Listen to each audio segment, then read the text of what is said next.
বিশ্বকাপ জয়লাভ কৰাৰ পাছত আমি উমা চেত্ৰীৰ গৃহলৈ আহিছোঁ। আমি সকলোৱে জানো যে দেশৰ নাম বিশ্বত উজ্বলাইছে মহিলা বিশ্বকাপ ক্ৰিকেটৰ এই জয়যাত্ৰাত এগৰাকী অতি শক্তিশালী সেনানী হিচাপে উমা চেত্ৰীয়ে অংশগ্ৰহণ কৰিছিল। আৰু উমা চেত্ৰী কেৱল মাত্ৰ অসম উত্তৰ পূৰ্বাঞ্চলৰে গৌৰৱ নহয়, এতিয়া সমগ্ৰ পৃথিৱীত ভাৰতৰ নাম জিলিকাইছে। আৰু এই বিশ্বকাপ জয়ৰ পিছত স্বগৃহলৈ আহিছে। আমি আমাৰ দলৰ তৰফৰ পৰা উমা চেত্ৰীলৈ অফুৰন্ত আমি শুভেচ্ছা অভিনন্দন জ্ঞাপন কৰিছোঁ। এই জয়ৰ পিছত অসমৰ ক্ৰীড়া জগতত বিশেষকৈ মহিলাৰ ক্ৰিকেটতো এটা অতি সুদূৰ প্ৰসাৰী প্ৰভাৱ পৰিব। মই ভাবোঁ যে এই অঞ্চলৰ পৰা ওলাই গৈ বিশ্ব জয় কৰাটো অত্যন্ত প্ৰত্যাহ্বানপূৰ্ণ আছিল।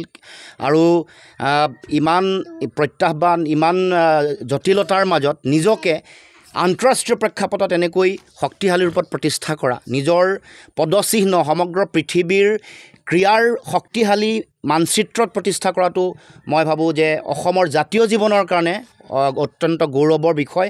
আমি উমা চেত্ৰীৰ এই গৌৰৱোজ্জ্বল যাত্ৰা অধিক আহি থাকিব লগা দিনসমূহত অধিক শক্তিশালী হওক, দৃঢ় হওক। আৰু আগন্তুক দিনসমূহত আৰু যিবোৰ টুৰ্ণামেণ্ট আহিব, বিশ্বকাপৰ আৰু নতুন সংস্কৰণ যেতিয়া আহিব বা আন বিভিন্ন আন্তঃৰাষ্ট্ৰীয় ক্ৰীড়াত উমা চেত্ৰীয়ে অসম আৰু দেশক যাতে আৰু গৌৰৱান্বিত কৰিব পাৰে আৰু আগবাঢ়ি যায় তাৰ কাৰণে আমাৰ তৰফৰ পৰা অফুৰন্ত শুভেচ্ছা জ্ঞাপন কৰিছোঁ। আশা ৰাখিম এই জয়ে অসমৰ প্ৰতিগৰাকী ব্যক্তিকে সকলোকে গৌৰৱান্বিত কৰিছে। আমি আমাৰ ঘৰৰ এগৰাকী ছোৱালীক আমি এনেকৈ বিশ্বকাপৰ এই জয়ৰ এই যাত্ৰাত অংশগ্ৰহণ কৰাৰ সুযোগ তেখেতে যিধৰণে দি অসমখনক গৌৰৱান্বিত কৰিলে তাৰ কাৰণে মই ভাবোঁ যে আমি অসমবাসী উত্তৰ পূৰ্বাঞ্চলবাসী সকলো গৌৰৱান্বিত। কেৱল মাত্ৰ আগন্তুক দিনসমূহত আমাৰ দায়িত্ব থাকিব যাতে এই যিটো গৌৰৱ তেখেতে দিলে অসমৰ সমাজ জীৱনক, জাতীয় জীৱনক, ইয়াৰ পৰৱৰ্তী দিনসমূহত মহিলা ক্ৰিকেটক অসমত কেনেকৈ সম্প্ৰসাৰণ কৰিব পাৰি সেই সম্পৰ্কতো আমি যাতে আমাৰ ফালৰ পৰা আমি সকলোৱে মিলি যাতে কাম কৰিব পাৰোঁ।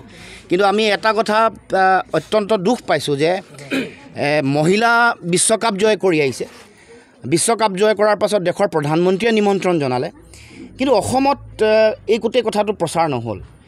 এগৰাকী মহিলা ক্ৰিকেটাৰ, এগৰাকী দেশৰ বিশ্ব জয় কৰি অহা দলটোৰ অতি শক্তিশালী এগৰাকী খেলুৱৈ, অথচ আমি কোনেও গম নাপালোঁ, চৰকাৰে গম নাপালে। যিটো ৰাজকীয় আতিথ্য, ৰাজকীয় যিটো আদৰণি দিব লাগিছিলে, এইটো কি কাৰণত হৈ নুঠিল? সাধাৰণতে যিকোনো ধৰণৰ কথা এটাতে ব্যাপক এটা প্ৰচাৰ চলে, চৰকাৰী যন্ত্ৰৰ ব্যাপক উদ্যোগ থাকে, চৰকাৰী যন্ত্ৰই সাংঘাতিক এটা পৰিৱেশ সৃষ্টি কৰে। বাহিৰৰ পৰা বিভিন্ন বহিৰাগত নেতা কৰ্মকৰ্তা আহিছে, হাজাৰ বিজাৰ মানুহে আদৰণি জনাইছে, গায়ন বায়ন হৈছে, সাংস্কৃতিক দল। অথচ উমা চেত্ৰী আমাৰ ছোৱালী, অসমৰ ছোৱালী, অসমীয়া ছোৱালী এজনীক বিশ্বজয় কৰি অহাৰ পিছত এই যিটো কৃপণালী, এই যিটো একেবাৰে ব্যৰ্থতা বুলি ক'ম বা যিটো অৱহেলাৰ যিটো দৃষ্টিভংগী, এইটো কিয়? এইটোৱে আমাক সকলোকে দুখ দিছে।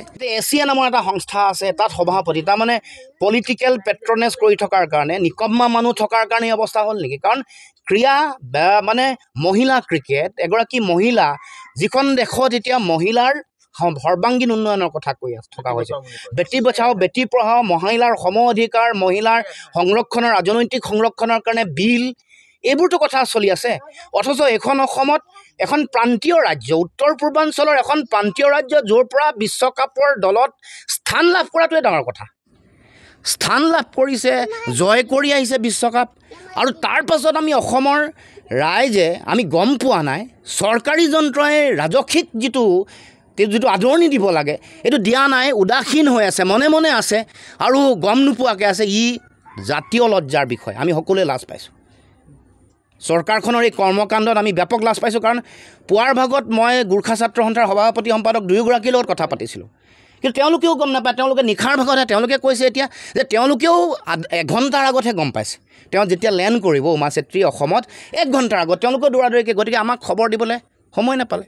আমিবোৰে সেইকাৰণে গম নাপালোঁ। এতিয়া অসমলৈ দীপক শৰ্মাৰ নচ্ছৰ দে আহিছে, আমি সময়মতে যোগাযোগ কৰিছে, খবৰ পাইছোঁ আমাৰ দল এটা গৈছে।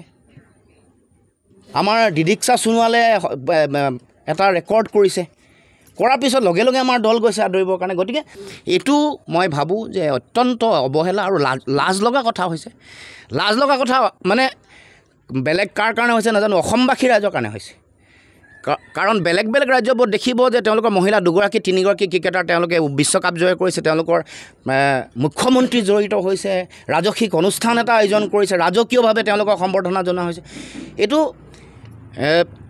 মুখ্যমন্ত্ৰীৰ এইটো দায়িত্ব নকৰিলেও উমা চেত্ৰী সমগ্ৰ বিশ্ব জয় কৰি অহা এগৰাকী খেলুৱৈ কিন্তু সেইটোৱে সমগ্ৰ পৃথিৱীৰ আগত অসমীয়া মানুহৰ যিটো সেই গোটেই প্ৰতিচ্ছবিখন দাঙি ধৰিছে সেইটো অতি আমি লজ্জাবোধ কৰিছোঁ এগৰাকী গৌৰৱী অসমীয়া হিচাপে এগৰাকী বিশ্ব জয় কৰি অহা খেলুৱৈৰ আমাৰ এই সহোদৰ হিচাপে জ্যেষ্ঠ ভাতৃ বুলিয়ে কওক বা অনুজ ভাতৃ বুলিয়ে কওক আমি হিচাপে এগৰাকী অসমীয়া হিচাপে অত্যন্ত লজ্জিত এই বাহিৰৰ পৰা অহা মানুহ যাকে তাকে যেতিয়াই তেতিয়াই ঢোল ঢাক বজাই গায়ন বায়ন কৰি তেওঁলোকে আদৰণি জনাই থাকে বিভিন্ন সময়ত আমি দেখিছোঁ আমাৰ নিজৰ ছোৱালীজনীৰ ক্ষেত্ৰত এই কামটো কিয় আৰু দ্বিতীয় কথাটো হ'ল মুখ্যমন্ত্ৰীয়ে অনবৰত ৰাজনীতিলৈ কিয় ব্যস্ত থাকে অন্ততঃ আমাৰ গৌৰৱ যিসকলে কৰিছে সেইসকলকতো এটা আদৰণি দিয়াৰ এটা নৈতিক দায়িত্ব আছে সাংবিধানিক দায়িত্ব আছে প্ৰথম ৰাজকীয়ভাৱে তেওঁ ৰাজকীয়ভাৱে এয়াৰপৰ্টত ৰাতিপুৱা ৰাতি 10টাই হওক 12টাই হওক 1টা 2টাই হওক যিকোনো সময়ত চৰকাৰী যন্ত্ৰ এইটো কৰিব লাগিছিল